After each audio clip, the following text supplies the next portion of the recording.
Well, hello everyone, it's Rita Nurmaliza and welcome back to my channel. And I think to myself, what a wonderful world.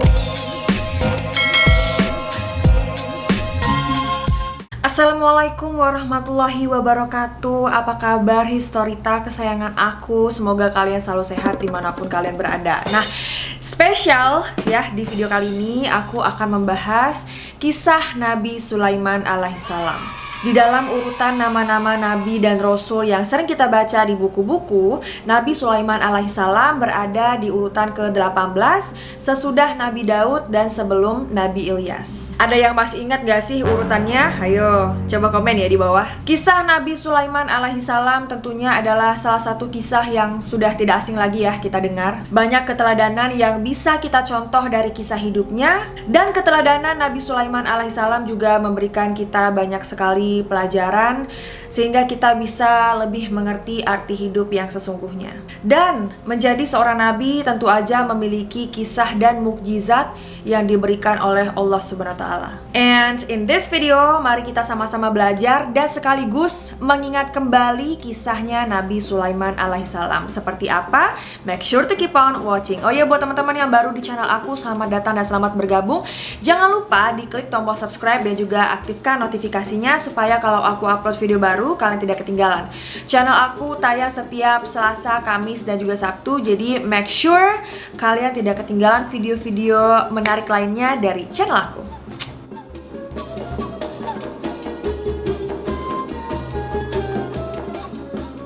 Nabi Sulaiman alaihissalam termasuk salah satu nabi dengan kisah dan mukjizat luar biasa yang dimilikinya. Nabi Sulaiman alaihissalam sendiri merupakan anak dari Nabi Daud alaihissalam.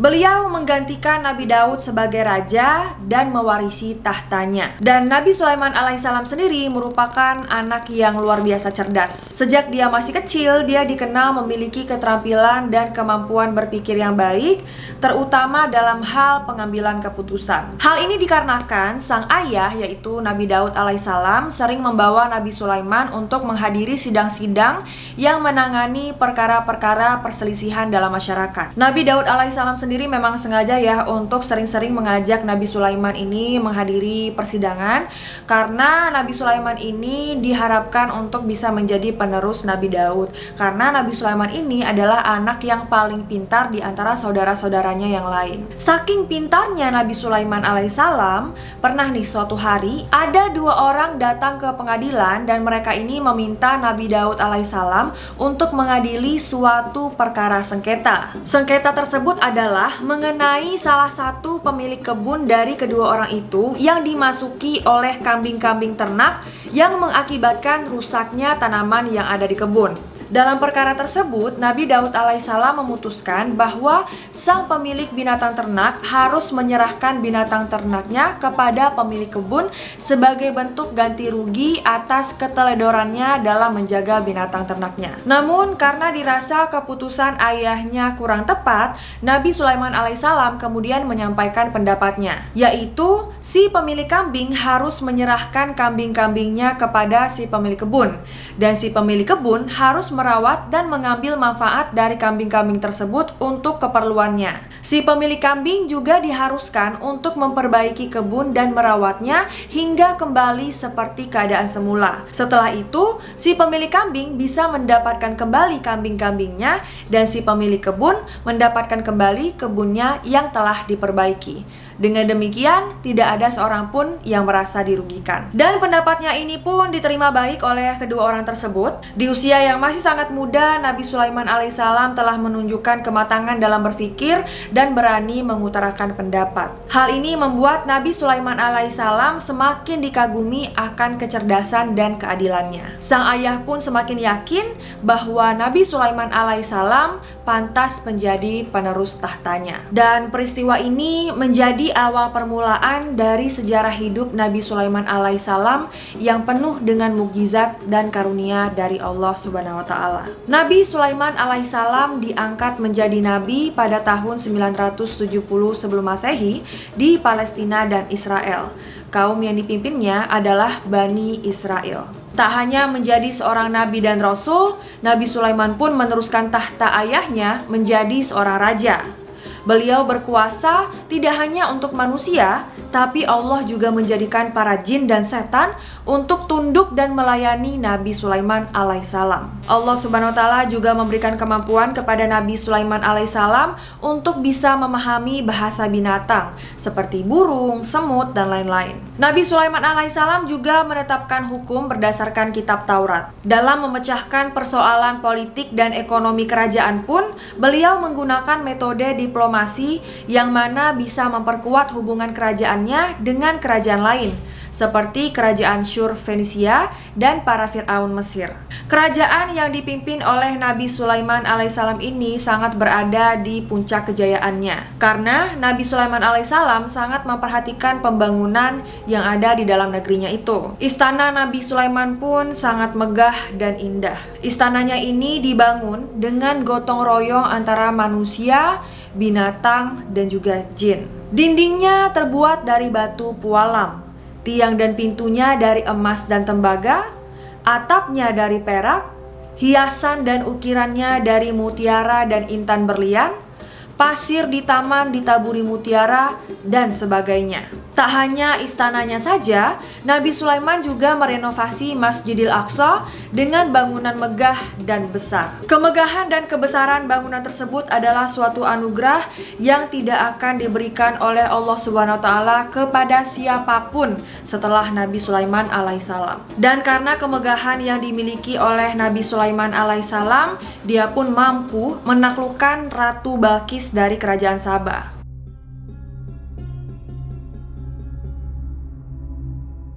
Nabi Sulaiman mampu membuat Ratu Balqis menyembah Allah dan meninggalkan kebiasaannya, yaitu menyembah matahari. Pertemuan keduanya tersebut terjadi ketika Nabi Sulaiman alaihissalam membangun Baitul Maqdis untuk menunaikan haji dan melakukan perjalanan ke Yaman.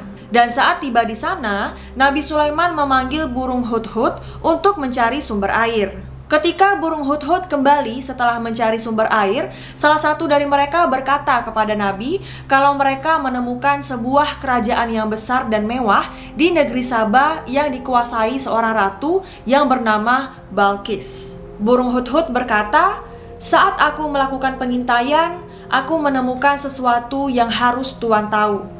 Aku melihat kerajaan yang megah dan dikuasai oleh seorang ratu yang sedang duduk di atas tahta bertabur permata berkilauan. Di sana, aku juga melihat ratu dan rakyatnya tidak mengenal Tuhan pencipta seluruh semesta yang telah memberikan kenikmatan dan kebahagiaan. Mereka tidak menyembah kepadanya, melainkan matahari." Dan setelah mendengar perkataan dari burung hudhud, Nabi Sulaiman alaihissalam pun meminta tolong untuk mengirimkan surat kepada Ratu Balqis. Ratu Balqis pun menerima surat tersebut dan dia bergegas membacanya, meskipun awalnya dia nggak tahu ya siapa yang ngirim.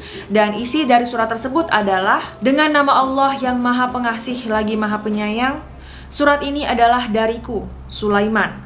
Janganlah kamu bersikap sombong dan menganggap dirimu lebih tinggi daripadaku. Datanglah sekalian kepadaku, berserah diri."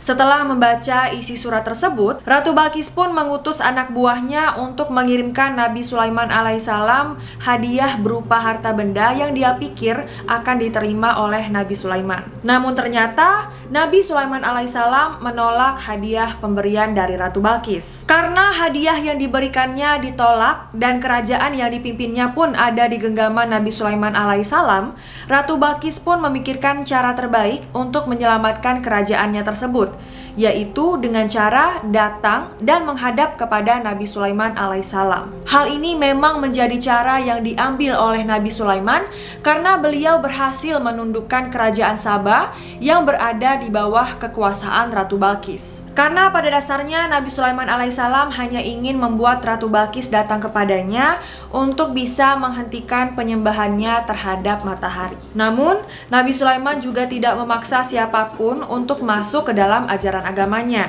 Pada saat Nabi Sulaiman alaihissalam mengetahui bahwa Ratu Balqis akan datang, maka Nabi Sulaiman pun bertanya kepada para jinnya, siapa yang sanggup membawa singgasana Ratu Balqis ke hadapannya sebelum dia datang berserah diri. Lalu Ifrit yang merupakan jin yang sangat cerdik berkata, aku sanggup membawa tahta itu sebelum engkau sempat berdiri dari tempat dudukmu. Allah Subhanahu wa taala berfirman dalam Quran surat An-Naml ayat 41 yang artinya, Sulaiman berkata, ubahlah untuknya singgasananya. Kita akan melihat apakah dia mengenal atau tidak mengenalnya lagi. Dan seketika singgasana Ratu Balqis pun sudah ada di hadapan Nabi Sulaiman sebelum datangnya Ratu Balqis. Dan saat kedatangan Ratu Balqis, dia pun kagum dengan kemewahan yang dimiliki oleh Nabi Sulaiman alaihissalam. Namun, Ratu Balqis sedikit curiga dan terheran-heran karena dari semua tahta yang dimiliki Nabi Sulaiman alaihissalam mirip dengan apa yang dia miliki. Ratu Balqis pun tampak heran. Kenapa tahta kerajaannya sudah berpindah ke istana Nabi Sulaiman alaihissalam? Padahal dia yakin sekali bahwa tahta-tahta tersebut masih berada di istananya sebelum dia mengunjungi Nabi Sulaiman alaihissalam. Dan Ratu Balqis dibawa masuk ke dalam sebuah ruangan yang lantai dan dinding-dindingnya terbuat dari kaca putih. Ratu Balqis pun langsung menyingkap pakaiannya karena dia mengira sedang melewati kolam yang besar. Melihat Ratu Balqis menyingkapkan pakaiannya, Nabi Sulaiman alaihissalam pun berkata, engkau tidak berada di atas kolam air.